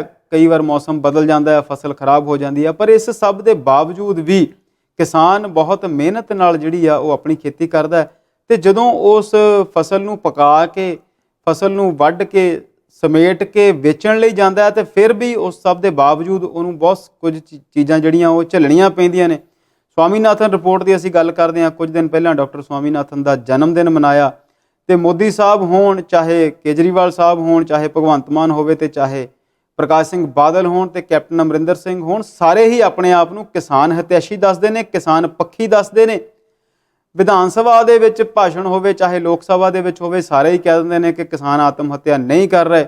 ਅਖਬਾਰਾਂ ਦਾ ਹਰ ਪੰਨਾ ਕਹਿੰਦਾ ਹੈ ਕਿ ਕਿਸਾਨਾਂ ਦੇ ਹਾਲਾਤ ਖਰਾਬ ਨੇ, ਕਿਸਾਨਾਂ ਦੀ ਜੂਨ ਬੁਰੀ ਹੈ। ਅਤੇ ਹਾਲਾਤ ਇਸ ਗੱਲ ਤੋਂ ਦੱਸਦੇ ਹਨ, ਦੇਖੋ ਕਿ ਪਿਛਲੇ ਸੀਜ਼ਨ ਦੀ ਜਿਹੜੀ ਕਿਸਾਨਾਂ ਦੀ ਕਮਾਈ ਹੈ, ਗੰਨਾ ਉਹਨਾਂ ਨੇ ਪਾਲਿਆ, ਸਾਲ ਦੀ ਫਸਲ ਅਸੀਂ ਇਹਨੂੰ ਕਹਿੰਦੇ ਹਾਂ, ਕੱਟਿਆ, ਕੱਟ ਕੇ ਆਪਣੀ ਟਰਾਲੀ ਦੇ ਵਿੱਚ ਲੋਡ ਕਰਕੇ ਤੇ ਮਿੱਲ 'ਚ ਅਸੀਂ ਸੁੱਟ ਦਿੱਤਾ ਕਹਿੰਦੇ ਹਾਂ। ਅਸੀਂ ਕਦੇ ਨਹੀਂ ਕਹਿੰਦੇ ਕਿ ਅਸੀਂ ਗੰਨਾ ਵੇਚਣ ਜਾ ਰਹੇ ਹਾਂ। ਕਿਸੇ ਨੂੰ ਵੀ ਕਿਸਾਨ ਨੂੰ ਪੁੱਛ ਲਓ ਕਿੱਥੇ ਆ ਮੁੰਡਾ ਗੰਨਾ ਸੁੱਟਣ ਗਿਆ ਜੀ।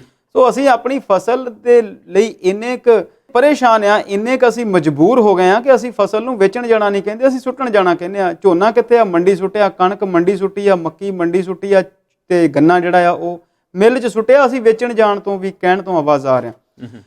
ਤੁਸੀਂ ਕੋਈ ਵੀ ਦੁਕਾਨਦਾਰ, ਕੋਈ ਵੀ ਪ੍ਰੋਡਕਸ਼ਨ ਵਾਲਾ, ਕੋਈ ਵੀ ਫੈਕਟਰੀ ਵਾਲਾ ਆਪਣੀ ਚੀਜ਼ ਬਣਾਉਂਦਾ ਹੈ, ਅਤੇ ਉਹ ਜਿੱਥੇ ਵੀ ਵੇਚਦਾ ਹੈ ਉੱਥੇ ਵੱਧ ਤੋਂ ਵੱਧ ਹਫ਼ਤਾ 10 ਦਿਨ ਦੀ ਕ੍ਰੈਡਿਟ ਲਾਈਨ ਦਿੰਦਾ, ਅਤੇ ਉਹਨੂੰ ਪੈਸੇ ਜਿਹੜੇ ਨੇ ਮਿਲ ਜਾਂਦੇ ਨੇ। ਜੇਕਰ ਉਹ ਕ੍ਰੈਡਿਟ ਲਾਈਨ ਦੇ ਦੌਰਾਨ ਪੈਸੇ ਦਾ ਉਹਨੂੰ ਭੁਗਤਾਨ ਨਹੀਂ ਹੁੰਦਾ, ਅਤੇ ਉਹ ਇੱਕ ਸਮ ਸੌਰਟ ਆਫ ਇੰਟਰਸਟ ਉਸ ਅਮਾਊਂਟ 'ਤੇ ਲਾਉਂਦਾ, ਅਤੇ ਮੇਰਾ ਖਿਆਲ ਹੈ ਸਾਰੇ ਲੋਕ ਉਸ ਵਿਆਜ ਨੂੰ ਭਰਦੇ ਨੇ ਜੀ। ਅਸੀਂ ਕਈ ਸਾਰੇ ਬਿਜ਼ਨਸ ਦੇਖੇ ਨੇ, ਕਈ ਸਾਰੇ ਬਿਜ਼ਨਸ ਕੀਤੇ ਨੇ, ਪਰ ਕਿਸਾਨ ਇੱਕ ਐਸੀ ਸ਼ਖਸੀਅਤ ਹੈ ਜਿਹਦਾ ਗੰਨਾ ਪਿਛਲੇ ਸਾਲ ਦਾ ਵੇਚਿਆ ਉਹਨੇ, ਅਤੇ ਉਹ ਮਿੱਲ ਜਿਹੜੀ ਆ ਉਹਨੂੰ ਪੈਸੇ ਨਹੀਂ ਦੇ ਰਹੀ। ਅਤੇ ਅਸੀਂ ਇਹ ਵੀ ਜਾਣਦੇ ਹਾਂ ਕਿ ਹਰ ਮਿੱਲ ਜਿਹੜੀ ਆ ਉਹ ਆਪਣੇ ਉੱਥੇ ਬਾਏ ਪ੍ਰੋਡਕਟਸ ਦੇ ਤੌਰ 'ਤੇ ਸ਼ਰਾਬ ਵੀ ਬਣਾਉਂਦੀ ਆ, ਸੀਰਾ ਵੀ ਬਣਾਉਂਦੀ ਆ, ਅਤੇ ਬਿਜਲੀ ਦਾ ਉਤਪਾਦਨ ਵੀ ਕਰਦੀ ਆ। ਅਤੇ ਖੰਡ ਦੀ ਇਕੱਲੀ ਸੈਕਟਰ ਦੇ ਵਿੱਚ ਵੀ ਕੋਈ ਕਮੀ, ਕੋਈ ਜਿਹੜੀ ਹੈਗੀ ਆ ਨਾਨ ਪ੍ਰੋਫਿਟ ਵਾਲਾ ਬਿਜ਼ਨਸ ਨਹੀਂ ਹੈਗਾ। ਖੰਡ ਦੀ ਮਾਰਕੀਟ ਦੇ ਵਿੱਚ ਕੀਮਤ ਸੋਹਣੀ ਆ, ਖੰਡ ਦੀ ਉਤਪਾਦਨ ਚੰਗੀ ਹੈ, ਅਤੇ ਵਧੀਆ ਖੰਡ ਵਿਕਦੀ ਹੈ। ਔਰ ਇਸ ਸਭ ਦੇ ਬਾਵਜੂਦ ਵੀ ਸਾਲ ਬਾਅਦ ਪੈਸੇ ਦੇਣੇ ਆ ਜਾਂ 2 ਸਾਲ ਬਾਅਦ ਦੇਣੇ ਆ, ਕਿਸਾਨ ਨੂੰ ਪਤਾ ਹੀ ਨਹੀਂ ਹੁੰਦਾ। ਮਿੱਲਾਂ ਆਪ ਸਰਕਾਰਾਂ ਤੋਂ ਵੀ ਪੈਸੇ ਲੈਂਦੀਆਂ ਨੇ, ਆਪਣੇ ਪ੍ਰੋਡਕਟ ਵੀ ਵੇਚਦੀਆਂ ਨੇ, ਅਤੇ ਬਹੁਤ ਸਾਰੀਆਂ ਬੇਨਿਯਮੀਆਂ ਵੀ ਕਰਦੀਆਂ ਨੇ। ਉਸ ਦੇ ਬਾਵਜੂਦ ਵੀ ਕਿਸਾਨਾਂ ਲਈ ਇਹ ਜਿਹੜੀ ਸਮੱਸਿਆ ਜਿਉਂ ਦੀ ਤਿਉਂ ਖੜੀ ਆ। ਬਿਲਕੁਲ ਇਸੇ ਤਰੀਕੇ ਦੇ ਨਾਲ ਕਿਸਾਨਾਂ ਨੂੰ ਆਪਣੀ ਉਪਜ ਦੇ ਭਾਅ ਵਧਾਉਣ ਲਈ ਵੀ ਇੱਥੇ ਪਿਛਲੇ ਸਾਲ ਧਰਨਾ ਲਾਉਣਾ ਪਿਆ ਸੀ। ਉਦੋਂ ਸਰਕਾਰ ਜਾਣ ਵਾਲੀ ਸੀ, ਅਤੇ ਸਰਕਾਰਾਂ ਵੋਟਾਂ ਦੇ ਡਰਦਿਆਂ ਬਹੁਤ ਸੋਹਣੇ ਤਰੀਕੇ ਨਾਲ ਰੇਟ ਜਿਹੜੇ ਆ ਉਹ ਵਧਾ ਦਿੱਤੇ ਸੀ। ਪਰ ਉਸ ਦੇ ਬਾਵਜੂਦ ਵੀ ਹਾਲੇ ਵੀ ਗਵਾਂਢੀ ਸੂਬੇ ਹਰਿਆਣੇ ਤੋਂ ਵੀ ਪੰਜਾਬ ਦੇ ਵਿੱਚ ਜਿਹੜੇ ਗੰਨੇ ਦੇ ਰੇਟ ਨੇ ਉਹ ਘੱਟ ਮਿਲ ਰਹੇ ਨੇ।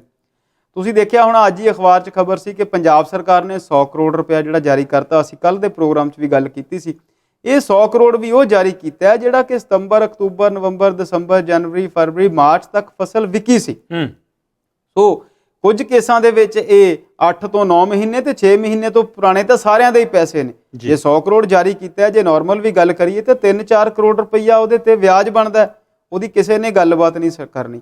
ਇਸੇ ਤਰ੍ਹਾਂ ਫਗਵਾੜੇ ਦੀ ਜਿਹੜੀ ਮਿੱਲ ਆ ਉਹ ਕਿਸੇ ਟਾਈਮ 'ਤੇ ਇਹ ਵੀ ਸਰਕਾਰੀ ਮਿੱਲ ਸੀ, ਸਹਿਕਾਰੀ ਮਿੱਲ ਸੀ, ਬਾਅਦ ਵਿੱਚ ਇਹ ਵੱਡਿਆਂ ਕੋਲ ਚਲੀ ਗਈ। ਕਿਹਦੇ ਕੋਲ ਗਈ, ਕਿਹਦੇ ਕੋਲ ਨਹੀਂ ਗਈ, ਅਸੀਂ ਗੱਲ ਰਹਿਣ ਦਿੰਦੇ ਹਾਂ। ਹੁਣ ਵੀ ਇਹਦੇ ਜਿਹੜੇ ਮਾਲਕ ਨੇ ਉਹ ਦੱਸਦੇ ਨੇ ਕਿ ਅਸੀਂ ਤਾਂ ਪੈਸੇ ਦੇਣ ਲਈ ਤਿਆਰ ਹਾਂ, ਸਰਕਾਰੀ ਜਿਹੜਾ ਤੰਤਰ ਹੈ ਉਹ ਠੀਕ ਨਹੀਂ ਹੈ।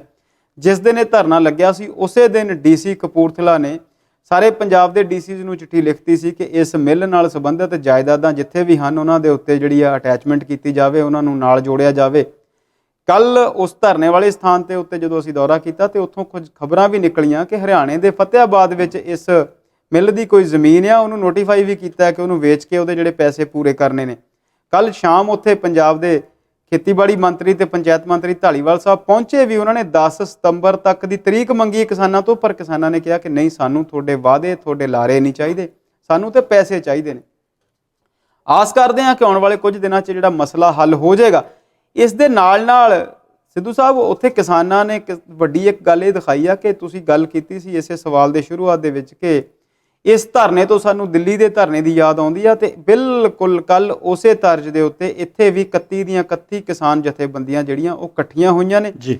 ਤੇ ਅਸੀਂ ਇਹ ਗੱਲ ਹੁਣ ਵੀ ਕਹਿੰਦੇ ਆ, ਪਹਿਲਾਂ ਵੀ ਕਈ ਵਾਰ ਕਹਿੰਦੇ ਸੀ ਕਿ ਜੇ ਕਿਸਾਨ ਜਥੇਬੰਦੀਆਂ ਰਾਜਨੀਤੀ ਦੇ ਵਿੱਚ ਨਾ ਆ ਕੇ ਨਿਰੋਲ ਇੱਕ ਕਿਸਾਨਾਂ ਦਾ ਪ੍ਰੈਸ਼ਰ ਗਰੁੱਪ ਦੇ ਤੌਰ ਤੇ ਪੰਜਾਬ ਦੇ ਵਿੱਚ ਵਿਚਰਨ ਤੇ ਇਹ ਕਿਸੇ ਵੀ ਸਰਕਾਰ ਦੀ ਧੌਣ ਤੇ ਗੋਡਾ ਰੱਖ ਕੇ ਆਪਣਾ ਹਰ ਮਸਲਾ ਜਿਹੜਾ ਉਹ ਹੱਲ ਕਰਵਾ ਸਕਦੀਆਂ। ਉੱਥੇ ਉਹਨਾਂ ਨੇ ਇੱਕ ਹੋਰ ਗੱਲ ਵੀ ਕੀਤੀ। ਸਾਨੂੰ ਯਾਦ ਆ ਕਿ ਜਦੋਂ ਕਿਸਾਨ ਅੰਦੋਲਨ ਚੱਲਦਾ ਸੀ ਤੇ ਯੂਪੀ ਦੀਆਂ ਇਲੈਕਸ਼ਨਸ ਤੋਂ ਪਹਿਲਾਂ ਲਖੀਮਪੁਰ ਖੀਰੀ ਦੇ ਵਿੱਚ ਇੱਕ ਵੱਡੀ ਘਟਨਾ ਹੋਈ ਸੀ। ਇੱਕ ਮੰਤਰੀ ਸਾਹਿਬ ਦੇ ਬੇਟੇ ਨੇ 3-4 ਕਿਸਾਨ ਜਿਹੜੇ ਨੇ ਸਾਡੇ ਗੱਡੀ ਥੱਲੇ ਦੇ ਕੇ ਮਾਰਤੇ ਸੀ, ਸ਼ਾਇਦ ਮੌਤਾਂ ਦੀ ਗਿਣਤੀ ਵੱਧ ਸੀ। ਉੱਥੇ ਵੀ ਹੁਣ 10,000 ਤੋਂ ਵੱਧ ਲੋਕਾਂ ਨੂੰ ਨਾਲ ਲੈ ਕੇ ਜਾ ਕੇ ਅੰਦੋਲਨ ਨੂੰ ਤੇਜ਼ ਕਰਨ, ਦੁਬਾਰਾ ਤੇਜ਼ ਕਰਨ ਤੇ ਇਨਸਾਫ ਤੱਕ ਪਹੁੰਚਾਉਣ ਦੀ ਗੱਲ ਵੀ ਜਿਹੜੀ ਕਿਸਾਨ ਅੰਦੋਲਨ ਦੇ ਲੋਕਾਂ ਵੱਲੋਂ ਕੀਤੀ ਜਾ ਰਹੀ ਹੈ, ਕਿਉਂਕਿ ਮਸਲਾ ਸੁਪਰੀਮ ਕੋਰਟ ਤੇ ਹੈ ਤੇ ਹਾਈ ਕੋਰਟ ਔਰ ਸੁਪਰੀਮ ਕੋਰਟ ਦੇ ਵਿੱਚ ਵਿਚਾਰ ਅਧੀਨ ਸੀ ਤੇ ਉਹ ਲੋਕ ਜਿਹੜੇ ਨੇ ਉਵੇਂ ਹੀ ਹਾਲੇ ਵੀ ਸਰਕਾਰੀ ਜਿਹੜੇ ਪਦ ਆ ਉਹਨਾਂ ਦੇ ਵਿੱਚ ਪਦਾਸੀਨ ਨੇ, ਉੱਥੇ ਕੁਰਸੀਆਂ ਤੇ ਬੈਠੇ ਨੇ ਤੇ ਜਿਵੇਂ ਜਿਹੜੀਆਂ ਘਟਨਾਵਾਂ ਜਿਹੜੇ ਹੋ ਬੀਤੇ ਲੋਕ ਜਿਹੜੇ ਆਪਣੀ ਜ਼ਿੰਦਗੀ ਗਵਾ ਗਏ ਉਹਨਾਂ ਦੇ ਇਨਸਾਫ ਲਈ ਫਿਰ ਉਹੀ ਫਿਲਮੀ ਡਾਇਲੌਗ ਤਾਰੀਖ ਪੇ ਤਾਰੀਖ। ਜੀ ਇਹ ਸੀ ਜੀ ਕਿਸਾਨਾਂ ਦਾ ਮੁੱਦੇ ਅਤੇ ਕਿਸਾਨਾਂ ਦੀਆਂ ਮੰਗਾਂ ਬਾਰੇ ਗੱਲਬਾਤ। ਤੁਸੀਂ ਦੇਖ ਰਹੇ ਹੋ ਪ੍ਰੋਗਰਾਮ ਵਿਚਾਰ ਚਰਚਾ। ਲੈਂਦੇ ਹਾਂ ਇੱਕ ਬ੍ਰੇਕ ਤੇ ਬ੍ਰੇਕ ਤੋਂ ਬਾਅਦ ਵਾਪਸ ਪਰਤਦੇ ਹਾਂ।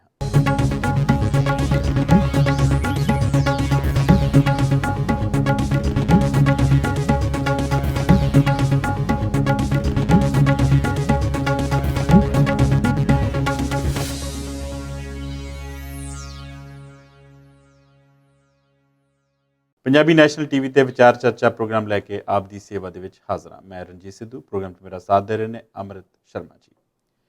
ਅੱਜ ਕੁਝ ਵਿਸ਼ਿਆਂ ਤੇ ਕੁਝ ਖਬਰਾਂ ਤੇ ਅਸੀਂ ਗੱਲਬਾਤ ਕਰ ਰਹੇ ਹਾਂ, ਵਿਚਾਰ ਚਰਚਾ ਕਰ ਰਹੇ ਹਾਂ ਤੇ ਇੱਕ ਹੁਣ ਮੁੱਦਾ, ਇੱਕ ਖਬਰ ਜਿਹੜੀ ਕਿ ਵਿਚਾਰਨੀ ਚਾਹੁੰਦੇ ਹਾਂ।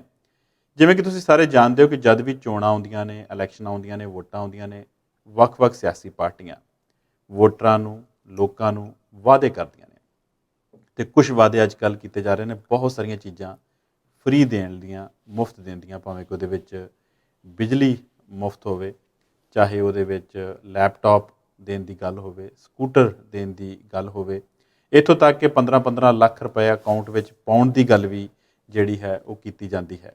ਬਹੁਤ ਸਾਰੀਆਂ ਸਹੂਲਤਾਂ ਫ੍ਰੀ ਦੇਣ ਦੇ ਜਿਹੜੇ ਨੇ ਉਹ ਵਾਅਦੇ ਕੀਤੇ ਜਾਂਦੇ ਨੇ। ਇਸੇ ਮੁੱਦੇ ਨੂੰ ਲੈ ਕੇ ਕੋਈ ਸੁਪਰੀਮ ਕੋਰਟ ਪਹੁੰਚਿਆ ਹੈ ਤੇ ਉੱਥੇ ਸੁਣਵਾਈ ਚੱਲ ਰਹੀ ਹੈ ਕਿ ਕੀ ਇਸ ਤਰ੍ਹਾਂ ਫ੍ਰੀ ਚੀਜ਼ਾਂ ਜਿਹੜੀਆਂ ਨੇ, ਫ੍ਰੀ ਯੋਜਨਾਵਾਂ ਜਿਹੜੀਆਂ ਨੇ ਹੋਣੀਆਂ ਚਾਹੀਦੀਆਂ ਨੇ ਕਿ ਨਹੀਂ ਹੋਣੀਆਂ ਚਾਹੀਦੀਆਂ। ਸ਼ਰਮਾ ਜੀ, ਤੁਹਾਡੇ ਕੀ ਵਿਚਾਰ ਨੇ ਇਸ ਬਾਰੇ? ਬਿਲਕੁਲ, ਤੁਸੀਂ ਬਹੁਤ ਸੋਹਣੇ ਤਰੀਕੇ ਨਾਲ ਇਸ ਮੁੱਦੇ ਨੂੰ ਸਾਡੇ ਸਾਹਮਣੇ ਰੱਖਿਆ ਤੇ ਦਰਸ਼ਕ ਵੀ ਇਸ ਮੁੱਦੇ ਨੂੰ ਦੇਖਦੇ ਨੇ, ਸਮਝਦੇ ਨੇ। ਜਿਹੜੇ ਵੀ ਸੁਹਿਰਦ ਲੋਕ ਨੇ, ਜਿਹੜੇ ਸਟੇਟ ਨੂੰ ਸਮਝਦੇ ਨੇ, ਜਿਹੜੇ ਰਾਜ ਨੂੰ ਆਪਣਾ ਸਮਝਦੇ ਨੇ, ਜਿਸ ਰਾਸ਼ਟਰਵਾਦ ਦੀ ਗੱਲ ਸਾਡੀ ਸੱਤਾਧਾਰੀ ਧਿਰ ਕਰਦੀ ਹੈ, ਉਹ ਤੇ ਗੱਲ ਅਸੀਂ ਸਮਝਦੇ ਹਾਂ ਕਿ ਸਰਕਾਰ ਸੱਤਾਧਾਰੀ ਜਿਹੜੀ ਧਿਰ ਆ ਉਹ ਰਾਸ਼ਟਰਵਾਦ ਨੂੰ ਕਿਸ ਨਜ਼ਰੀਏ ਤੋਂ ਦੇਖਦੀ ਹੈ ਤੇ ਲੋਕ ਜਿਹੜੇ ਸਹੀ ਮਾਇਨੇ 'ਚ ਰਾਸ਼ਟਰ ਦੀ ਗੱਲ ਕਰਦੇ ਨੇ, ਉਹ ਜਿਹੜੀ ਤੁਸੀਂ ਗੱਲ ਕੀਤੀ ਆ ਉਹ ਸਾਰੀ ਗੱਲ ਨੂੰ ਸਮਝਦੇ ਨੇ। ਤੁਸੀਂ ਗੱਲ ਕੀਤੀ ਸੁਪਰੀਮ ਕੋਰਟ ਦੇ ਵਿੱਚ ਇੱਕ ਕੇਸ ਦਾਇਰ ਕੀਤਾ ਗਿਆ। ਸੁਪਰੀਮ ਕੋਰਟ ਦੇ ਹੀ ਵਕੀਲ ਨੇ ਤੇ ਭਾਜਪਾ ਦੇ ਵੱਡੇ ਆਗੂ ਨੇ, ਉਹਨਾਂ ਵੱਲੋਂ ਇਹ ਕੇਸ ਦਾਇਰ ਕੀਤਾ ਗਿਆ। ਉਹਨਾਂ ਨੇ ਕਿਹਾ ਕਿ ਸਾਡੀ ਆਰਥਿਕਤਾ ਜਿਹੜੀ ਆ ਬਹੁਤ ਖਰਾਬ ਹੈ ਤੇ ਸਾਨੂੰ ਮੁਫਤ ਦੀਆਂ ਘੋਸ਼ਣਾਵਾਂ ਜਿਹੜੀਆਂ ਉਹ ਨਹੀਂ ਕਰਨੀਆਂ ਚਾਹੀਦੀਆਂ, ਇਹ ਬੰਦ ਕਰਨੀਆਂ ਚਾਹੀਦੀਆਂ। ਤੇ ਸੁਪਰੀਮ ਕੋਰਟ ਨੇ ਇਸ ਕੇਸ ਨੂੰ ਲਿਆ। ਜਸਟਿਸ NV ਰਮੰਨਾ ਜਿਹੜੇ ਭਾਰਤ ਦੇ ਸਭ ਤੋਂ ਵੱਡੇ ਜੱਜ ਨੇ, chief justice of India CJI ਜਿਹਨਾਂ ਨੂੰ ਅਸੀਂ ਕਹਿੰਦੇ ਹਾਂ, ਤੇ ਅਸੀਂ ਇਹ ਵੀ ਜਾਣਦੇ ਹਾਂ ਸਿੱਧੂ ਸਾਹਿਬ ਕਿ ਉਹਨਾਂ ਦੀ ਤਾਜਪੋਸ਼ੀ ਜਿਹੜੀ ਆ ਉਹ ਖਤਮ ਹੋਣ ਵਾਲੀ ਆ। ਉਹਨਾਂ ਦੀ ਜਿਹੜੀ ਰਿਟਾਇਰਮੈਂਟ ਆ ਉਹ 27 ਅਗਸਤ ਨੂੰ ਆ ਜਾਣੀ ਆ। ਦਿਨ ਉਹਨਾਂ ਕੋਲ 10-12 ਰਹਿੰਦੇ ਨੇ ਤੇ ਅਸੀਂ ਇਸ ਉਮੀਦ ਤੇ ਹਾਂ ਕਿ ਇਸ ਕੇਸ ਦਾ ਨਿਪਟਾਰਾ ਉਹ ਵਧੀਆ ਤਰੀਕੇ ਦੇ ਨਾਲ ਕਰਕੇ ਜਾਣ, ਕਿਉਂਕਿ ਬੀਤੇ ਦੇ ਵਿੱਚ ਉਹਨਾਂ ਦਾ ਟਰੈਕ ਰਿਕਾਰਡ ਬਹੁਤ ਚੰਗਾ ਰਿਹਾ ਤੇ ਬਹੁਤ ਚੰਗਾ ਬੋਲਦੇ ਵੀ ਨੇ ਉਹ ਚੀਫ ਜਸਟਿਸ ਦੇ ਨਾਤੇ। ਕਾਨੂੰਨ ਵਿਵਸਥਾ ਨੂੰ ਲੈ ਕੇ ਭਾਰਤ ਵਿੱਚ ਹੋਵੇ ਜਾਂ ਭਾਰਤ ਤੋਂ ਬਾਹਰ ਜਾ ਕੇ ਵੀ ਉਹਨਾਂ ਨੇ ਕਈ ਵਾਰ ਆਪਣੀ ਜਿਹੜੀ ਗੱਲ ਹੈ ਉਹ ਬਹੁਤ ਸੋਹਣੇ ਤਰੀਕੇ ਦੇ ਨਾਲ ਰੱਖੀ ਹੈ। ਜੇ ਮੈਂ ਇਸ ਸਵਾਲ, ਇਸ ਕੇਸ 'ਤੇ ਵਾਪਸ ਆਵਾਂ ਤੇ ਉਹ ਜਿਹੜੇ ਸਾਹਿਬ ਜਿਨ੍ਹਾਂ ਨੇ ਇਹ ਕੇਸ ਦਾਇਰ ਕੀਤਾ, ਸ਼ਾਇਦ ਉਹਨਾਂ ਨੇ BJP ਦਾ ਪਿਛਲਾ ਸਮਾਂ ਪੜ੍ਹਿਆ ਨਹੀਂ। ਹੁਣੇ ਪੰਜਾਬ ਦੇ ਨਾਲ ਯੂਪੀ 'ਚ ਚੋਣਾਂ ਹੋ ਕੇ ਹਟੀਆਂ ਤੇ ਉੱਥੇ ਜਿਹੜਾ ਚੋਣ ਮਨੋਰਥ ਪੱਤਰ ਅਮਿਤ ਸ਼ਾਹ ਤੇ ਜਿਹੜੇ ਉੱਥੇ ਦੇ ਮੁੱਖ ਮੰਤਰੀ ਪਹਿਲਾਂ ਵੀ ਸੀ ਤੇ ਹੁਣ ਵੀ ਨੇ ਯੋਗੀ ਆਦਿੱਤਿਆਨਾਥ, ਉਹਨਾਂ ਨੇ ਜਿਹੜਾ ਬਣਾਇਆ ਸੀ ਉਹਦੇ 'ਚ ਵੀ ਉਹਨਾਂ ਨੇ ਇਹੀ ਗੱਲ ਲਿਖਿਆ ਸੀਗਾ ਕਿ ਅਸੀਂ ਕਿਸਾਨਾਂ ਨੂੰ 5 ਸਾਲ ਲਈ ਮੁਫਤ ਬਿਜਲੀ ਦੇਵਾਂਗੇ, ਸਕੂਲ ਜਾਣ ਵਾਲੇ ਬੱਚਿਆਂ ਨੂੰ ਮੁਫਤ ਸਕੂਟਰ ਦੇਵਾਂਗੇ, ਰਮਾਇਣ ਦੇ ਨਾਂ ਤੇ ਯੂਨੀਵਰਸਿਟੀ ਬਣਾਉਣ ਦੀ ਗੱਲ ਕੀਤੀ ਤੇ ਹੋਰ ਪਤਾ ਨਹੀਂ ਕੀ ਫ੍ਰੀ ਵੰਡਣ ਦੀ ਗੱਲ ਉੱਥੇ ਜਿਹੜੀ ਕੀਤੀ ਸੀ। ਮੁਖਤਲਿਫ ਜਿਹੀਆਂ ਗੱਲਾਂ ਅਸੀਂ ਕੀਤੀਆਂ। ਤੁਸੀਂ ਜਿਹੜੀ ਸਭ ਤੋਂ ਚੰਗੀ ਗੱਲ ਕੀਤੀ ਆ ਉਹ ਪ੍ਰਧਾਨ ਮੰਤਰੀ ਸਾਹਿਬ ਦੀ ਗੱਲ ਕੀਤੀ ਆ ਕਿ ਇਹੀ ਪ੍ਰਧਾਨ ਮੰਤਰੀ ਜਦੋਂ ਗੁਜਰਾਤ ਤੇ ਹਿਮਾਚਲ ਦੀਆਂ ਚੋਣਾਂ ਆ ਰਹੀਆਂ ਨੇ ਤੇ ਅਗਲੇ ਸਾਲ 2-3 ਚੋਣਾਂ ਹੋਰ ਨੇ ਜਿਨ੍ਹਾਂ ਦੇ ਵਿੱਚ ਬਿਹਾਰ ਵੀ ਪ੍ਰਮੁੱਖ ਹੈ ਤੇ ਬਿਹਾਰ ਦੇ ਵਿੱਚ ਇਹਨਾਂ ਦੇ ਹਾਲਾਤ ਕੀ ਨੇ ਉਹ ਸਾਰੇ ਅਸੀਂ ਜਾਣਦੇ ਹਾਂ। ਹੁਣ ਪ੍ਰਧਾਨ ਮੰਤਰੀ ਆਮ ਆਦਮੀ ਪਾਰਟੀ ਤੇ ਨਿਸ਼ਾਨਾ ਲਾ ਕੇ ਜਾਂ ਸਾਰੀਆਂ ਹੀ ਧਿਰਾਂ ਦੇ ਨਾਮ ਲੈ ਕੇ ਵੀ ਕਈ ਵਾਰ ਕਹਿੰਦੇ ਨੇ ਕਿ ਇਹ ਰੇਵੜੀਆਂ ਕੀ ਸਿਆਸਤ ਬੰਦ ਹੋਣੀ ਚਾਹੀਏ। ਤੇ 3 ਮਹੀਨੇ ਪਹਿਲਾਂ ਜਦੋਂ ਤੁਸੀਂ ਯੂਪੀ 'ਚ ਰੇਵੜੀਆਂ ਵੰਡਦੇ ਸੀ ਕਿ ਉਹ ਰੇਵੜੀਆਂ ਕਿਸੇ ਹੋਰ ਗੁੜ ਨਾਲ ਬਣਾਈਆਂ ਹੋਈਆਂ ਸੀ ਤੇ ਇਹ ਰੇਵੜੀਆਂ ਕੁਝ ਹੋਰ ਨੇ। ਇੱਥੋਂ ਗੱਲ ਜਿਹੜੀ ਆ ਉਹ ਇਦਾਂ ਲੱਗਦੀ ਆ ਕਿ ਇੱਥੇ ਸਿਰਫ ਔਰ ਸਿਰਫ ਸਿਆਸਤ ਹੋ ਰਹੀ ਹੈ, ਕਿਉਂਕਿ ਜੇਕਰ ਤੁਸੀਂ ਇਹ ਸਾਰੀਆਂ ਚੀਜ਼ਾਂ ਨੂੰ ਠੀਕ ਕਰਨਾ ਚਾਹੁੰਦੇ ਹੋ, ਜੇਕਰ ਤੁਹਾਨੂੰ ਲੱਗਦਾ ਹੈ ਕਿ ਤੁਸੀਂ ਦੇਸ਼ ਦੀ ਆਰਥਿਕਤਾ ਦੇ ਵਿੱਚ ਕਿਸੇ ਹੋਰ ਪਾਸੇ ਨੂੰ ਲੈ ਕੇ ਜਾਣਾ ਹੈ ਤੇ ਫਿਰ ਤੁਸੀਂ ਇਸ ਮਸਲੇ ਲਈ ਸੁਪਰੀਮ ਕੋਰਟ ਕਿਉਂ ਜਾਂਦੇ ਹੋ? ਸਿੱਧੂ ਸਾਹਿਬ, ਬੜੀ ਮਜ਼ੇ ਦੀ ਗੱਲ ਹੈ, ਸੁਪਰੀਮ ਕੋਰਟ ਦੇ ਵਿੱਚ ਇਹ ਕੇਸ ਜਨਵਰੀ ਤੋਂ ਲੱਗਿਆ ਹੋਇਆ, ਕਈ ਤਰੀਕਾਂ ਪੈ ਹਟੀਆਂ। 11 ਤਰੀਕ ਇਹਦੀ ਸੀ ਬੀਤੇ 2 ਦਿਨ ਪਹਿਲਾਂ ਤੇ ਹੁਣ 17 ਅਗਸਤ ਅਗਲੀ ਤਰੀਕ ਹੈ। ਸੁਪਰੀਮ ਕੋਰਟ ਨੇ ਚੋਣ ਕਮਿਸ਼ਨ ਨੂੰ ਵੀ ਸੱਦਿਆ, ਕੇਂਦਰ ਸਰਕਾਰ ਨੂੰ ਵੀ ਸੱਦਿਆ, ਕਪਿਲ ਸਿੱਬਲ ਵਰਗੇ ਜਿਹੜੇ ਦਾਨਿਸ਼ਵਰ ਲੋਕ ਨੇ, ਜਿਹੜੇ ਕਾਨੂੰਨ ਦੀ ਜਾਣਕਾਰੀ ਰੱਖਦੇ ਨੇ, ਜਿਹੜੇ ਸੱਤਾ ਤੇ ਸਿਆਸਤ ਵਿੱਚ ਵੀ ਰਹੇ, ਉਹਨਾਂ ਨੂੰ ਵੀ ਸੱਦਿਆ ਤੇ ਬਹੁਤ ਸਾਰੇ ਲੋਕਾਂ ਤੋਂ ਵੀ ਸੁਝਾਅ ਮੰਗੇ ਨੇ। ਪਰ ਪਿਛਲੀ ਤਰੀਕ ਦੇ ਵਿੱਚ ਸੁਪਰੀਮ ਕੋਰਟ ਨੇ ਸਾਫ਼-ਸਾਫ਼ ਕਿਹਾ ਕਿ ਤੁਸੀਂ ਇਸ ਕੰਮ ਲਈ ਸਾਡੇ ਕੋਲੋਂ ਜਿਹੜੀ ਹਦਾਇਤ ਮੰਗਦੇ ਹੋ ਕਿ ਤੁਸੀਂ ਇਸ ਸਭ ਦੇ ਲਈ ਡਿਬੇਟ ਨਹੀਂ ਕਰ ਸਕਦੇ ਪਾਰਲੀਮੈਂਟ ਦੇ ਵਿੱਚ ਬਹਿ ਕੇ। ਪਰ ਪਾਰਲੀਮੈਂਟ ਦੇ ਵਿੱਚ ਡਿਬੇਟ ਕਰੇ ਕੌਣ? ਤੁਸੀਂ ਪਿਛਲੇ 4 ਸਾਲ ਦਾ, 5 ਸਾਲ ਦਾ ਜਾਂ ਭਾਵੇਂ 20 ਸਾਲ ਦਾ ਪਾਰਲੀਮੈਂਟ ਦੇ ਸੈਸ਼ਨਸ ਕੱਢ ਲਓ, YouTube ਤੇ ਦੇਖ ਲਓ ਜਾਂ ਇਹਨਾਂ ਦੇ ਆਪਣੇ ਸਰਕਾਰੀ TV ਤੋਂ ਕਿਤੇ ਲੱਭ ਕੇ ਦੇਖ ਲਓ, ਉੱਥੇ ਬਹਿਸ ਹੁੰਦੀ ਹੀ ਨਹੀਂ ਕਿਸੇ ਗੱਲ ਨੂੰ ਲੈ ਕੇ। ਉੱਥੇ ਤੇ ਅੱਜ ਕੱਲ੍ਹ ਕੁਝ ਹੋਰ ਹੀ ਮਸਲੇ ਜਿਹੜੇ ਨੇ ਉਲੀਕੇ ਜਾਂਦੇ ਨੇ, ਵਿਸ਼ਲੇਸ਼ਣ ਕੀਤਾ ਜਾਂਦਾ ਹੈ ਕੁਝ ਹੋਰ ਤਰੀਕੇ ਦੇ ਨਾਲ, ਤੇ ਜਿਹੜਾ ਬੰਦਾ ਬੋਲਦਾ ਹੈ ਉਹਨੂੰ ਕੱਢ ਕੇ ਬਾਹਰ ਬਿਠਾ ਦਿੱਤਾ ਜਾਂਦਾ ਹੈ। ਸਾਰੇ ਦੇ ਸਾਰੇ ਜਿਹੜੇ ਆ ਸੈਸ਼ਨ ਲਈ ਉਹਨਾਂ ਨੂੰ ਉਸ ਚੀਜ਼ ਦੇ ਵਿੱਚੋਂ ਬਾਹਰ ਕੱਢ ਦਿੱਤਾ ਜਾਂਦਾ ਹੈ ਜੀ। ਇਸ ਮਸਲੇ ਦੇ ਜਦੋਂ ਅਸੀਂ ਫ੍ਰੀ ਬੀਜ ਦੀ ਗੱਲ ਕਰਦੇ ਹਾਂ, ਫਿਰ ਤੁਸੀਂ ਦੱਸਿਆ ਵੀ ਕੋਈ ਸਾਈਕਲ ਵੰਡਦਾ ਹੈ, ਕੋਈ ਸਾੜੀਆਂ ਵੰਡਦਾ ਹੈ, ਕੋਈ ਲੈਪਟਾਪ ਵੰਡਦਾ ਹੈ, ਕੋਈ ਮੁਫਤ ਦੀ ਬਿਜਲੀ ਦੀ ਗੱਲ ਕਰਦਾ ਹੈ। ਪਰ ਸੁਪਰੀਮ ਕੋਰਟ ਨੇ ਕਿਹਾ ਕਿ ਤੁਸੀਂ ਦੇਸ਼ ਦੇ ਆਰਥਿਕ ਹਾਲਾਤਾਂ ਦਾ ਖਿਆਲ ਜਿਹੜਾ ਆ ਉਹ ਕਿਉਂ ਨਹੀਂ ਰੱਖਦੇ ਜੀ। ਫਿਰ ਉਹਨਾਂ ਨੇ ਇਹ ਵੀ ਇੱਕ ਬਹੁਤ ਵਧੀਆ ਟਿੱਪਣੀ ਕੀਤੀ ਕਿ ਲੋਕਾਂ ਦੇ ਕਲਿਆਣ ਲਈ ਯੋਜਨਾਵਾਂ ਤੇ ਮੁਫਤ ਦੀਆਂ ਸਹੂਲਤਾਂ, ਇਹਦੇ ਵਿੱਚ ਬਹੁਤ ਵੱਡਾ ਫਰਕ ਹੈ। ਤੁਸੀਂ ਇਸ ਫਰਕ ਨੂੰ ਸਮਝਦੇ ਕਿਉਂ ਨਹੀਂ? ਪਰ ਗੱਲ ਤੇ ਫਿਰ ਉੱਥੇ ਹੀ ਹੈ ਨਾ ਜੀ, ਸਮਝੇ ਕੌਣ? ਕਾਨੂੰਨ ਬਣਾਉਣ ਦਾ ਕੰਮ ਸੁਪਰੀਮ ਕੋਰਟ ਦਾ ਨਹੀਂ ਹੈਗਾ। ਉਹਨਾਂ ਦਾ ਕੰਮ ਸਿਰਫ ਬਣੇ ਹੋਏ ਕਾਨੂੰਨਾਂ ਨੂੰ ਤੇ ਸਮੇਤ ਸੰਵਿਧਾਨ ਨੂੰ ਲਾਗੂ ਕਰਨ ਲਈ ਉਹ ਇੱਕ ਐਗਜ਼ੀਕਿਊਟਿਵ ਬੋਡੀ ਆ ਜਿਹਨੇ ਕਿ ਇਹਨਾਂ ਚੀਜ਼ਾਂ ਦਾ ਖਿਆਲ ਰੱਖਣਾ ਕਿ ਕੀ ਸੰਵਿਧਾਨ ਦੀ ਪਾਲਣਾ ਹੋ ਰਹੀ ਹੈ, ਕੀ ਲਾਅ ਐਂਡ ਆਰਡਰ ਦੇ ਵਿੱਚ ਕਿਸੇ ਕਾਨੂੰਨ ਦਾ ਉਲੰਘਣ ਤਾਂ ਨਹੀਂ ਹੋ ਰਿਹਾ। ਪਰ ਤੁਸੀਂ ਦੇਖੋ ਕਿ ਇਦਾਂ ਲੱਗਦਾ ਹੈ ਬੀਤੇ ਸਮੇਂ ਦੇ ਵਿੱਚ ਕੋਈ ਵੀ ਗੱਲ ਹੋਵੇ, ਕੋਈ ਵੀ ਮਸਲਾ ਹੋਵੇ, ਹਰ ਕੋਈ ਸਿਰਫ ਔਰ ਸਿਰਫ ਨਿਆਂਪਾਲਿਕਾ ਤੇ ਹੀ ਯਕੀਨ ਰੱਖਦਾ ਹੈ।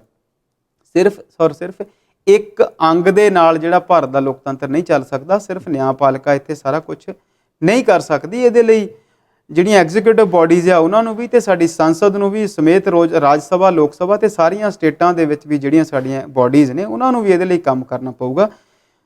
ਪਰ ਇਹ ਸਰਕਾਰਾਂ ਜਿਹੜੀਆਂ ਨੇ ਇਹ ਪਤਾ ਨਹੀਂ ਇਦਾਂ ਕਿਉਂ ਕਰਦੀਆਂ ਨੇ ਤੇ ਕਿਉਂ ਸੋਚਦੀਆਂ ਨੇ, ਰੱਬ ਹੀ ਜਾਣੇ ਜੀ। ਜੀ ਸ਼ਰਮਾ ਜੀ, ਇਹਦੇ ਬਾਰੇ ਜਿਹੜੇ ਆਪ ਦੇ ਮੁਖੀ ਨੇ ਕੇਜਰੀਵਾਲ ਜੀ, ਉਹਨਾਂ ਨੇ ਵੀ ਇੱਕ ਬਿਆਨ ਦਿੱਤਾ, ਇੱਕ ਸਟੇਟਮੈਂਟ ਦਿੱਤੀ। ਉਹਨਾਂ ਦਾ ਕਹਿਣਾ ਹੈ ਕਿ ਜਦੋਂ ਅਸੀਂ ਲੋਕਾਂ ਨੂੰ ਫ੍ਰੀ ਦੀ ਕੋਈ ਚੀਜ਼ ਦੇਣ ਦੀ ਗੱਲ ਕਰਦੇ ਹਾਂ, ਕੋਈ ਫ੍ਰੀ ਦੀ ਯੋਜਨਾ ਦੀ ਗੱਲ ਕਰਦੇ ਹਾਂ, ਤਾਂ ਭਾਰਤੀ ਜਨਤਾ ਪਾਰਟੀ ਬਹੁਤ ਸਾਰਾ ਰੌਲਾ ਰੱਪਾ ਉਹਦੇ 'ਤੇ ਪਾ ਦਿੰਦੀ ਹੈ।